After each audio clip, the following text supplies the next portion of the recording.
Okay, this is Michael Shrimpton at the Black Swan Hotel. Take one. Okay, welcome, Michael. For a brief afternoon speech, if the people in the chief seats could shut up. We're here under very serious circumstances. A friend of ours has died. He's been assassinated, as you've said. And you've got some information about that. We might go to Kerry Cassidy if things happen, but since you've got things to do, we've got things to do. Take it away, Michael. Thank you, Matt. Thank you very much. Thank you for the invitation. Hello, everybody, ladies and gentlemen, and Cookie. Cookie is the nice dog who looked up and gave me a smile. Yeah. If my face is cleaner than the last speech, Cookie has given me a good thing. And happy Christmas, everybody. Now, Max and I never met. We were due to meet and speak at the Bases conference at Pusey, and unfortunately he was murdered a few weeks before. Now, that didn't put me off attending. I think there are far too many speakers these days, Miles, pulling out of conferences on flimsy excuses like a fellow speaker's just been assassinated. And I don't know that Max, well, I'm quite sure that Max and I would have disagreed about many things. We wouldn't have agreed about everything. We would have agreed about some things, I'm sure. So he's someone I never met, had no dealings with. I wasn't one of his sources. We'd never emailed. We'd have literally no contact at all. But that doesn't matter. He's been murdered. And that is morally wrong, it's legally wrong, but it's also not something that should be left uncommented on. Now, I'm used to working on assassination. I've worked on the Kennedy assassination, I've worked on the Kelly assassination. If you read my book Spy Hunter, there are a whole bunch of assassinations in there that I've looked at. I don't always call a murder or an attempted murder of a political figure an assassination or an attempted assassination. It is a professional hazard. Sometimes I feel like people talk to me like Dr. Aston talks to Quincy in the TV series. That you've got murder on the brain. Just like Dr. Quincy didn't always call it a murder, I don't always call strange or suspicious or unexpected deaths murder. Each case turns on its own facts.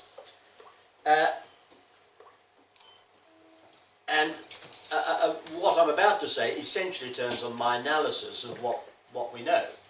I can't bring you anything that any of you don't know. I didn't know Max, but what I can contribute is my analysis. And it's not analysis, this is my field.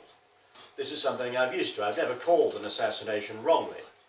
And I've never called something as not an assassination attempt, which was. So I have a track record with that being, one of my problems is I'm excessively modest, as Miles knows, and very reluctant to blow my own trumpet. But normally I get these things right.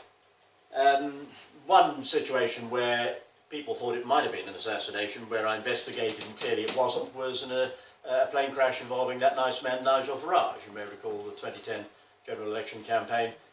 He was flying a plane that was towing a banner, and the plane went in and he nearly died. In fact, he was upside down in the plane. There was fuel leaking, and had a dying magneto thrown out a spark. Then that would have been the end of Nigel, and it wouldn't have been a very nice death either. So it was actually a very serious accident. And Nigel did ask me to have a look at it. And I went up to the airfield and I spoke to the pilot, and I contacted the manufacturers, and I went through it, and it was clear to me that it was an accident. Picking up a banner is actually a very difficult thing to do. The pilot was diving down, and he'd got the cable. He was trying to pick up the banner, and he just got the cable trapped with the elevator, and that was the end of his control of the aircraft. So it was in fact a genuine accident. Later on, the pilot was prosecuted, which was ridiculous, on the basis that he needed a license for passengers, and Nigel was just completely absurd, and the poor man committed suicide. Very, very sad. But that was a situation that some thought might have been an attempt to murder Nigel, but which I concluded wasn't. So each case turns on its own facts.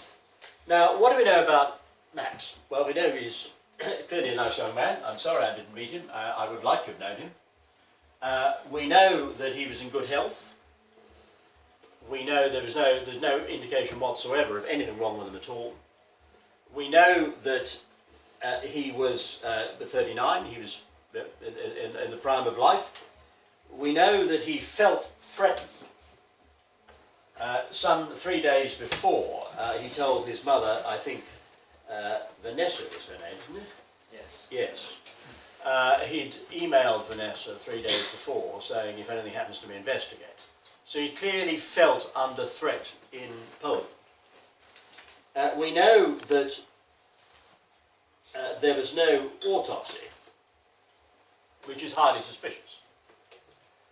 It seems that he vomited some black fluid before he died, which is suggestive of poison.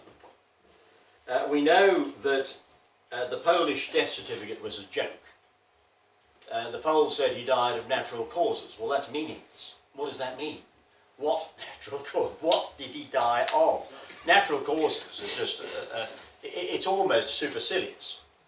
In a death certificate, it's just meaningless junk. We know also there was a significant delay before the British inquest got underway. It only got underway yesterday, and I assume it was just adjourned. Now, I have to tell you, ladies and gentlemen, you have to be slightly cautious about inquests. Don't expect anything to emerge at the inquest. Most inquests in cases of assassination are a joke, and they will normally just cover it up.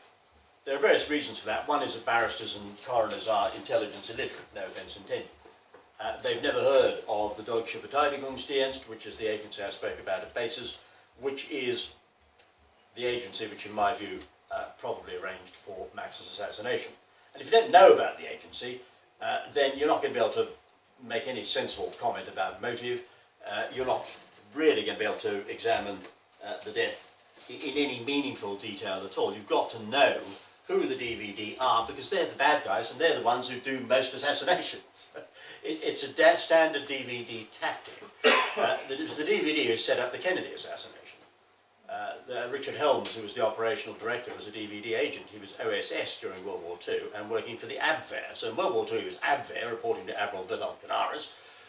After the war he was DVD, which takes over from the Abwehr in 1945. And the guy is in operational charge of the Kennedy assassination. And we know that Dulles, who the Germans are trying to get back in at CIA, Dulles, that's Alan Welsh Dulles, we know was a German agent. So the Jerrys did Kennedy. You've got to know, I should say, since we're still in the European Union, our community partners, the Jerrys. Our community partners, the Jerrys, knocked over to John F. Kennedy. You've got to know about these guys before you can make any meaningful comment on an assassination at all. Inquests, there's never been a successful British inquest that's got anywhere near the truth in any case which might be political. The Diana inquest, no offence intended to the learned judge, was a farce. It was a screaming farce. Another man some of you may have heard of, John Morgan. Now, I did know John. John was an Australian writer who was a journalist, a very good one. He probably would come back to haunt me, Miriam. In fact, he lived in Australia, was born in New Zealand. He was New Zealand author, writing in Australia. And he produced a series of excellent books on the Diana inquest. He absolutely forensically dismantled the instructions to the jury. If you want to know about the Diana murder, have a look at John's books. They are excellent. I don't agree with his conclusions about the royal family, but his analysis of the failings of the inquest is excellent. It's the best dissection of an inquest into a political death that's ever been held in England, that's ever been written. John sadly had a terrible, terrible disease called multiple system atrophy. He was dying when I met him. The books, I think, kept him alive. It was his huge, great project. And he lived much longer than the doctors predicted. Sadly, he died in Queensland last year. He lived in Scarborough, Redcliffe, where I used to live when I was brought up many, many years ago. Now, inquests said don't expect anything from the inquest. The people involved won't know what they're doing. Worse than that, there's nothing wrong with not knowing what you're doing. I mean, I don't know anything about dairy farming, but you know, if somebody asked me to milk a cow, you know, I'd go and ask somebody. I wouldn't just go pulling tips willy-nilly, you know, I'd ask the farmer, okay, which tip do I pull? It's not a criticism of somebody to say they don't know what they're doing. There's no criticism of me to say I don't know how to milk a cow because I'm not a dairy farmer. The barristers involved in the inquest, the solicitors, the police officers, the judges, won't know anything about intelligence. It's not a criticism, just an observation. It's not their field. That's not so bad if they'd be willing to pick up the phone and talk to somebody whose field it was, like me. But they're not. Nobody's contacted me over this death. I'm available to be consulted. Nobody's interested. And we have one second coming in.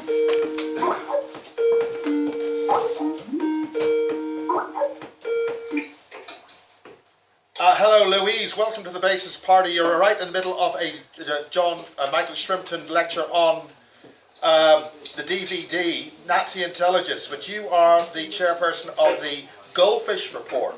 Do you want to take advantage of this? How are you doing? I lost my voice. Okay, well, we were actually hoping to link up with Kerry Cassidy, but Michael Shrimpton beat the Goldfish Report. This is the co-host of the Goldfish Report, which deals with. Do you want to say that? What you doing, Louis? Hello. I'm sorry, I lost my voice, so I only have a little bit of a voice. I wanted to wish you all well and happy holidays and Merry Christmas. Merry Christmas. Well, yeah, I think, we're allowed to say that. Donald Trump gave us permission to say that, so we'll just say it. Quite right, Jim. He's a good man. Okay, well, we'll say thank you very much, Louise. We were hoping that was Kerry, and we'll talk again. I just have to keep this open. Blessings. Bye-bye. Okay. Merry Christmas. Bye-bye. Happy New Year. Okay. Michael, just to understand, that was somebody who does a thing called the Goldfish Report, which deals with one of the dragon families in the Far East. Oh. And there's quite a connection there. So it's quite interesting. yeah. Oh well, I'm glad I've made her acquaintance. Well, we'll get back to your print. Well, I assumed it wasn't anything to do with goldfish. Something like that. Now, inquests. Yes. Some people think that you rig inquests by leaning on the judge. No. Now, you don't rig a British inquest by leaning on the judge or the coroner. You just appoint a judge or coroner who doesn't need leaning on, who will know what's expected of him or her. Typically, we appoint a judge who's gay in the closet and can't afford to divorce, where the wife doesn't know that he's gay, or we appoint a judge who's heterosexual and whose interest in discipline goes a little bit beyond the reports of the Sentencing Guidelines Council, i.e. he's been around to see Miss Whiplash. Obviously no names, no pack drill. Coroners are slightly more difficult because the coroner in whose jurisdiction the body is or returned to England will take over the case. That's why in 1988 the whole system of coroner's inquests, which had served England well for 1,000 years, nearly, was effectively done away with.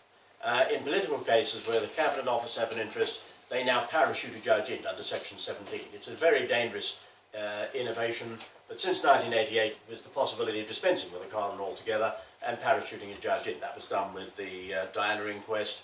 The judge will either take over the inquest, which they're not normally qualified to do because they don't have medical qualifications, or they will take over, they'll have a judicial inquiry. In the Kelly case, there was a judicial inquiry, the inquest, which I attended, along with Stephen Dresch. Many of you remember Stephen Dresch? CIA, lovely guy. Stephen was covering the inquest for the CIA. Sadly, later died of natural causes, genuinely of natural causes. The judge will be appointed to do a judicial inquiry. They'll make sure the judge doesn't know anything about medicine. So, in the case of Dr. Kelly, the judge, the toxicologist pulled the wool over the judge's eyes. No offence intended to both, because the judge didn't know that. Remember that story about coproximol?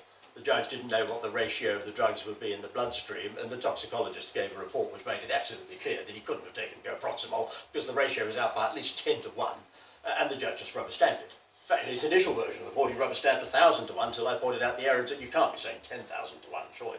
There's an error here of at least 1,000, and they amended it to 10 to 1, but they amended it to 100 to 1.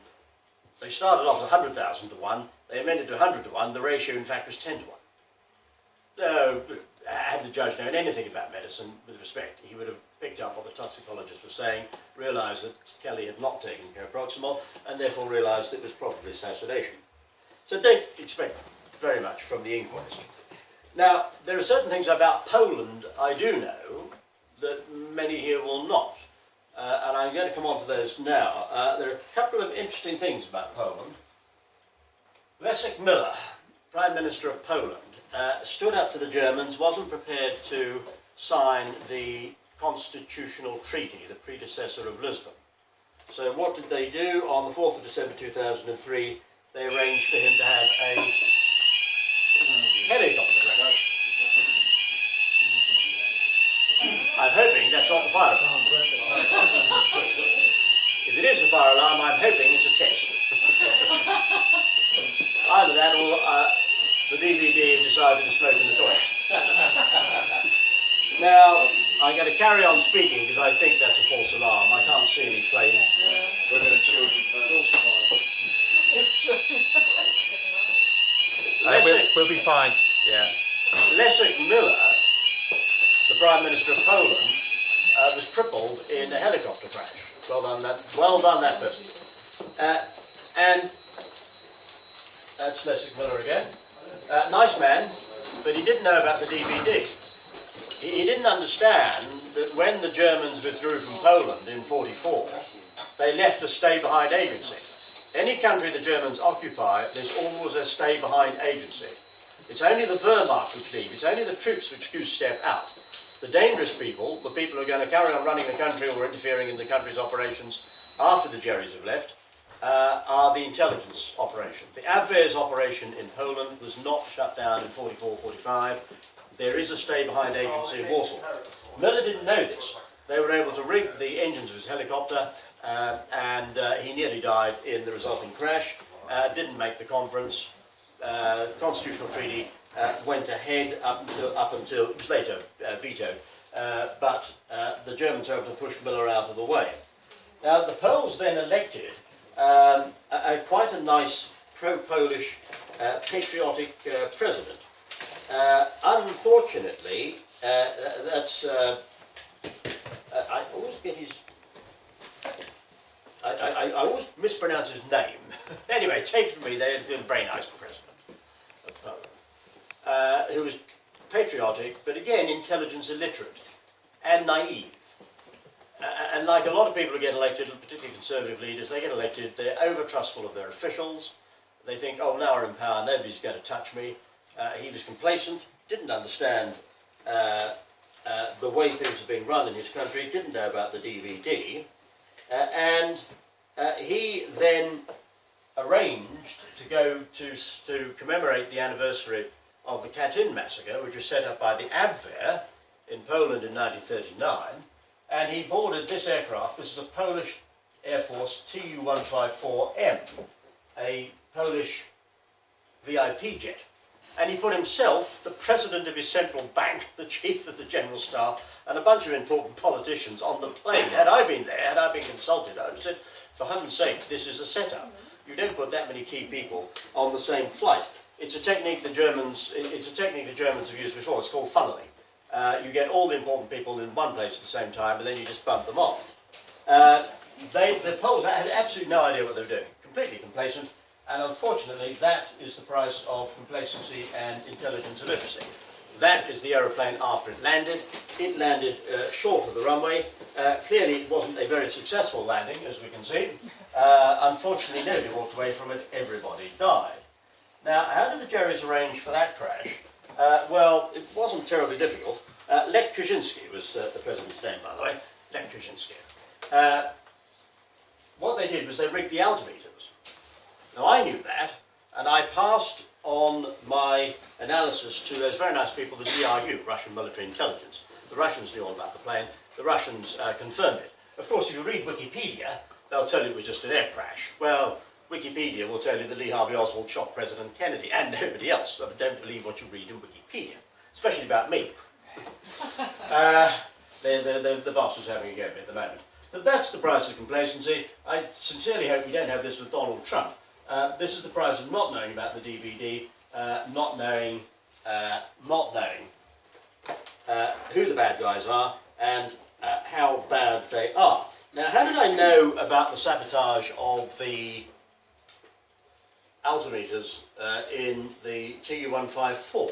Well, because I knew that GO2, the German operation in London, had leaked to the Russians in the 1960s the plan of the world's first trijet, the de Havilland Trident.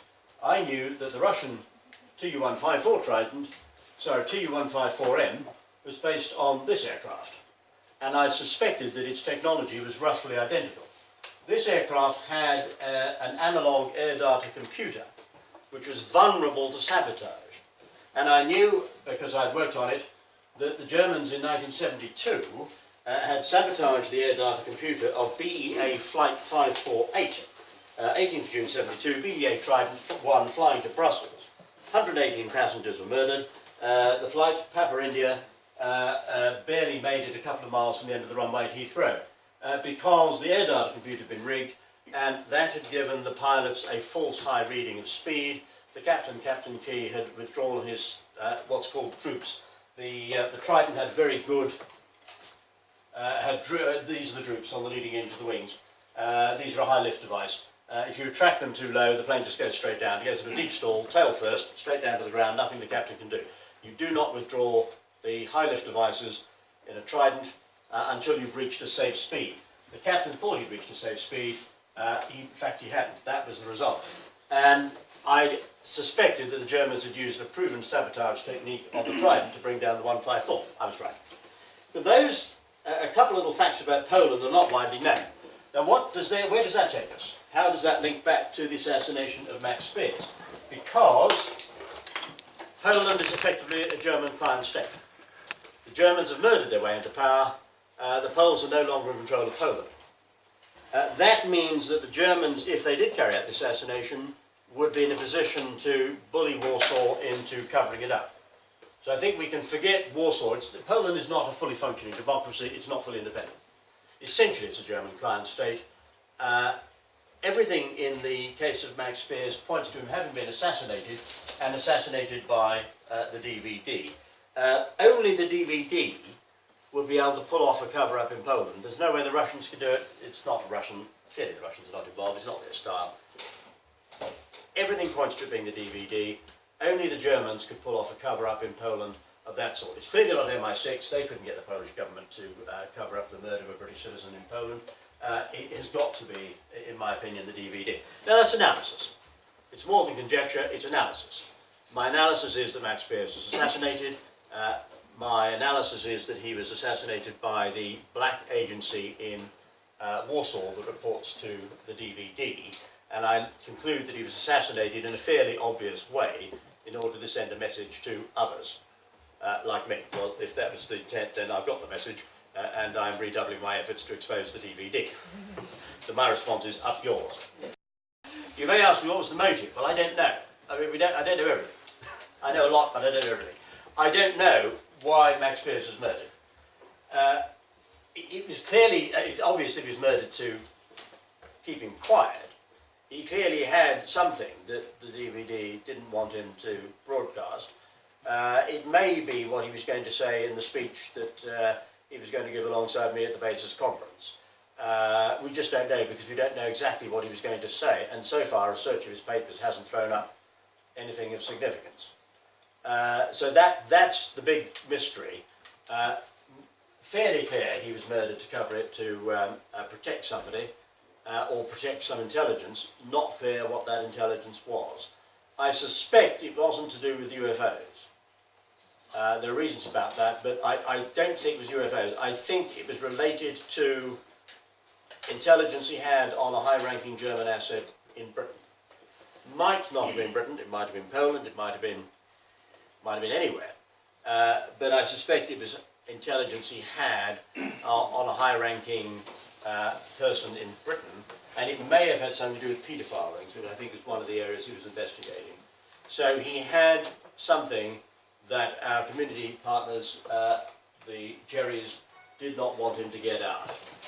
What that is, I hope we will find out, and I would urge anyone who knew Max, anyone who was in contact with him, to just look back at what he sent them, just to see if there are.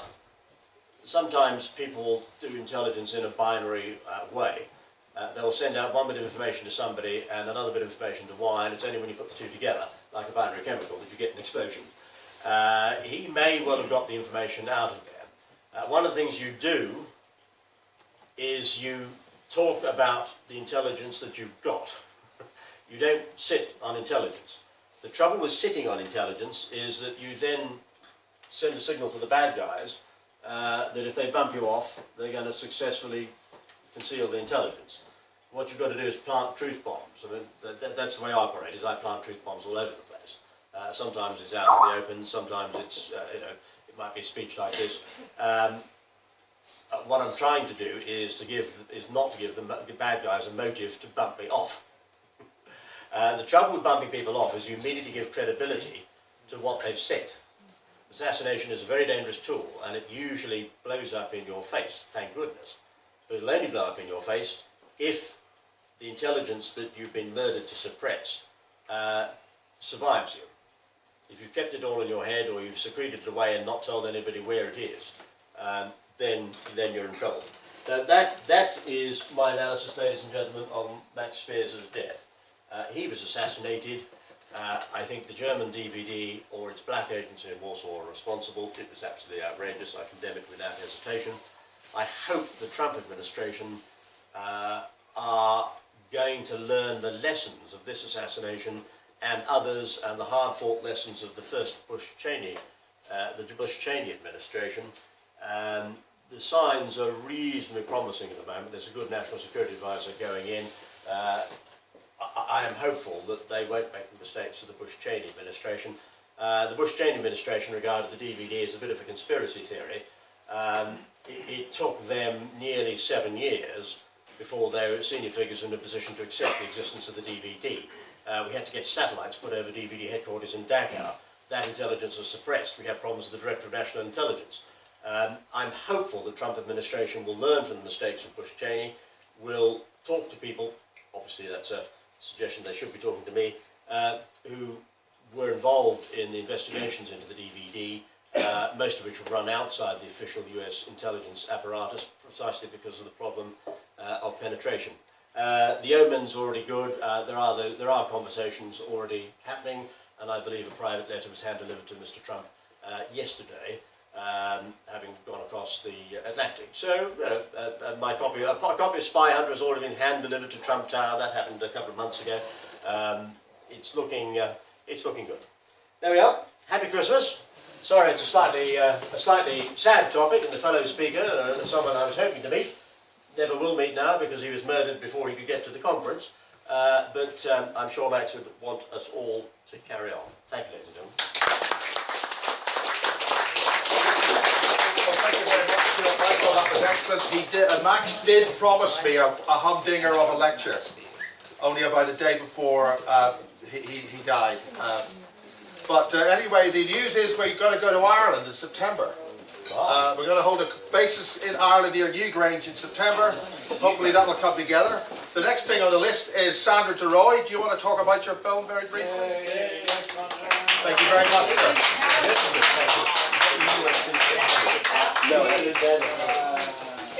Thank you.